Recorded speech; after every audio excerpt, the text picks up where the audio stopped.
Ben Shapiro did exactly what their defense minister did of Israel, defense minister of Israel. And that is that both of them, they labeled the Palestinians, especially Hamas, the militant group, as inhuman. They said, quote unquote, especially for the defense minister, he said these are all human animal. Ben Shapiro and this minister, they have no difference in that regard. Ben Shapiro is promoting or peddling his own narrative the way he says is fit. And for that, he doesn't really care. Let's take a listen at this video. What was that spat about? Why did you engage with him? What do you feel about that? Well, what I feel about that is that he was tweeting that immediately, like as terrorists were still running around in southern Israel. That was on October 10th. And he was still tweeting while the bodies were fresh and warm in the streets. Peace is, you cannot make peace with people who murdered your children and burned their bodies. You can't do that. I mean, this rush to Israel, the murder happens and you immediately say, okay, well, guys, now truce, now ceasefire. That is not, no state worth its salt, no government on earth would allow this kind of insanity. First of all, he did not say that. First of all, Andrew Tate, he did not say we need to have peace at the moment. If you take a look at his quote from Twitter account, you can clearly see what he wrote. He did not ask for peace after the attack. Instead, he said that a conversation is worth for peace. Means he wanted a conversation to happen. You can read right here from the screen. Therefore, Ben Shapiro, when he came out and so vociferously he said that, look, what Andrew Tate wants is peace. Now they just slaughtered our men, our soldiers, IDF, those terrorists. He wants peace now, but that is not the case. Ben Shapiro, he took it out of proportion and he emphasized on the fact that he is a liar. He's a liar without really realizing this. And I do not know why Ben Shapiro wanted to take the credit that the Muslims, they want peace and they are now willing to submit to the IDF and that they're willing to let them come into Gaza Strip and invade the land. This is the impression he's trying to give here, that IDF is too powerful. But obviously, again, as I said, Andrew Tate, he did not mean that, well, the attack took place, let's have peace now. That's not what he meant. He wanted a conversation. No government on earth, and no government on earth would listen to nonsense about how you immediately have to seek peace with a group that seeks your direct extermination.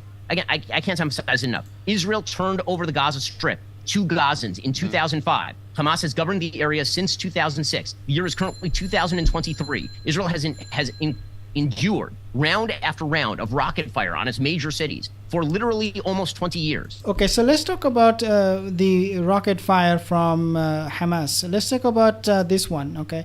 I want you to play this video. Here's every hospital Israel's bombed in the last 10 years.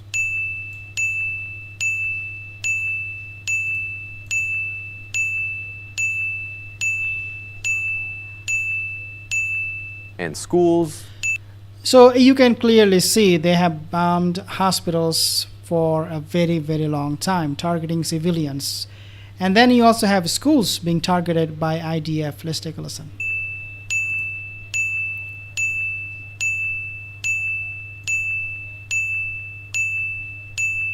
Refugee camps. So again, more to come. Let's take a listen.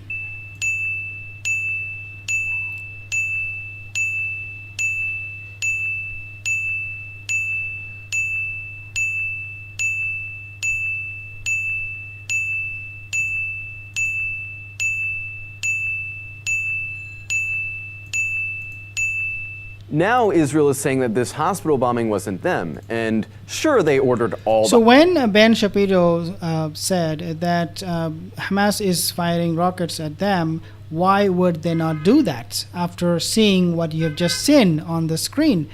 They are bombing hospitals, they're bombing schools, they're bombing refugee camps, and in retaliation, Hamas, the rocket they fire, it barely reaches Israel anyways.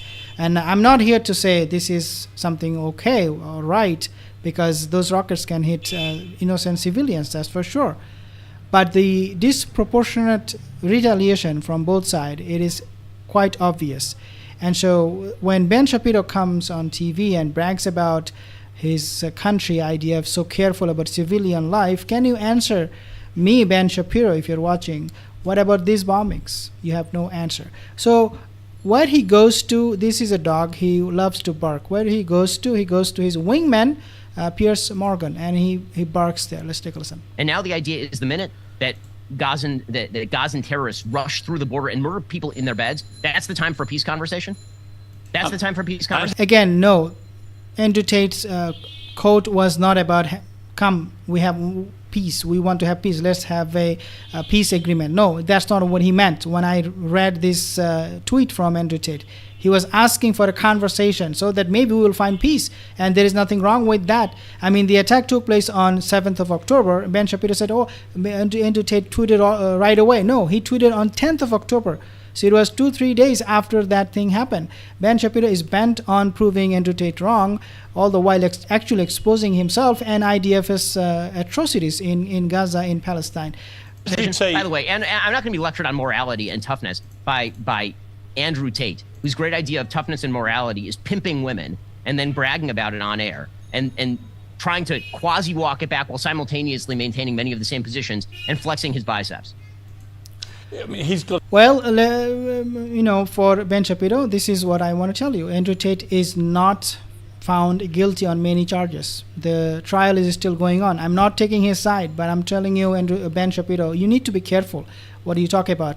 The right-wingers, they have this habit of accusing people and giving this verdict of guilty without going through a trial.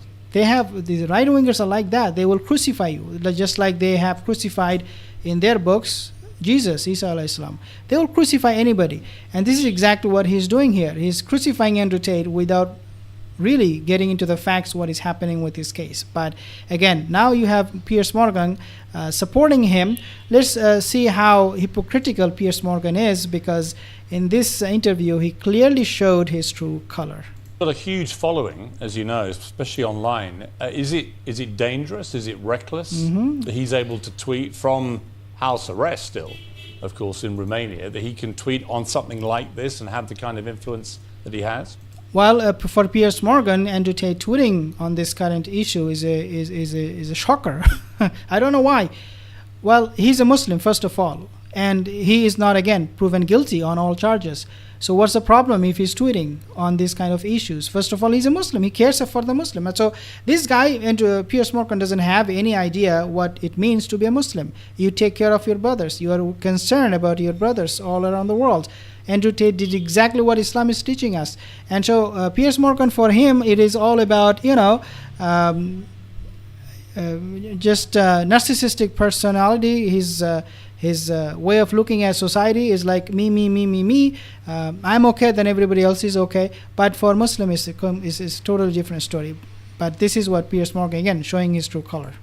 Listen, everyone should be able to tweet whatever it is that they want. I'm all for an open discourse, even with people who I think are dead wrong on a lot of these issues. But Andrew Tate is dead wrong on a lot of these issues. And you are too, Ben Shapiro. You're dead wrong. You are very, very much wrong. So I don't know, Ben Shapiro, when he will stop bragging about his IDF, the terrorist organization, when he will apologize to the Palestinian for the killing of now almost 5,000 people in Gaza since October 7th. I don't know when he will do that.